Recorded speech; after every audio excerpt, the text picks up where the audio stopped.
ये भी तो है ना कि जैसे हमारे बड़े काबिल एहतराम मेरे लिए हैं, जैसे अतर मिनल्ला, आपके यहाँ बड़ी उन्होंने स्ट्रगल की है वकला की बहाली के लिए।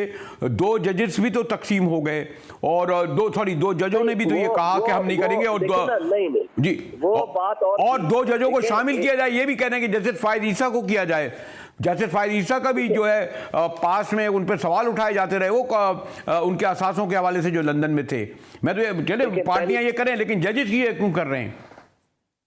देखिए, पहली नहीं, जजेस ने ये नहीं कहा, मैं अर्ज करता हूँ। पहली बात तो ये है कि जज साहिबान ने ये कहा कि जनाब जो 2 जज साहिबान ने अपना माइंड डिस्क्लोज कर दिया था, तो they should not sit in the bench. और जो बाकी 2 जज साहिबान थे, जिसमें अतर मिनल्ला साहब, रियाज अफरीदी साहब, उन्होंने भी अपना माइंड डिस्क्लोज कर दिया और चारों जज साहिबान ने रिक्यूज किया एक लिहाज से। उन्होंने कहा जी हम नहीं बैठते, क्योंकि हमें बैठने का फायदा नहीं है। अतर मिनल्ला साहब ने फुल कोर्ट की बात की थी, लेकिन ये सारी बातें हर एक का अपना एक डिफरेंस ऑफ ओपिनियन हो सकता है। और चीफ जस्टिस साहब ने उन तमाम जज साहिबान की बात मान के, और चारों जज साहिबान जब रिक्यूज कर गए और उन्होंने अपना माइंड डिस्क्लोज कर दिया, तो जो बाकी 5 जजेस बैठते थे उनके ऊपर मुश्तमिल चीफ जस्टिस साहब ने बेंच बना दिया।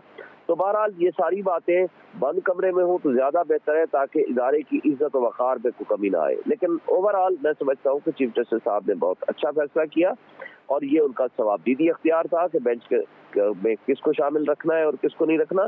क्योंकि देखे ना, उन्होंने तो बड़ा पॉजिटिवली तमाम इंडिपेंडेंट और बड़े कॉम्पिटेंट जजेस को एक बेंच बना के 9 मेंबर बेंच बना दिया। और जिसमें जब इख्तलाफ सामने आया, और इस तरह का इख्तलाफ को जिन्होंने अपनी अपनी ओपिनियन दे चुके थे, तो फॉर दैट पर्पज उन्होंने बाकी जजेस पे मुश्तमिल एक बेंच बना दिया।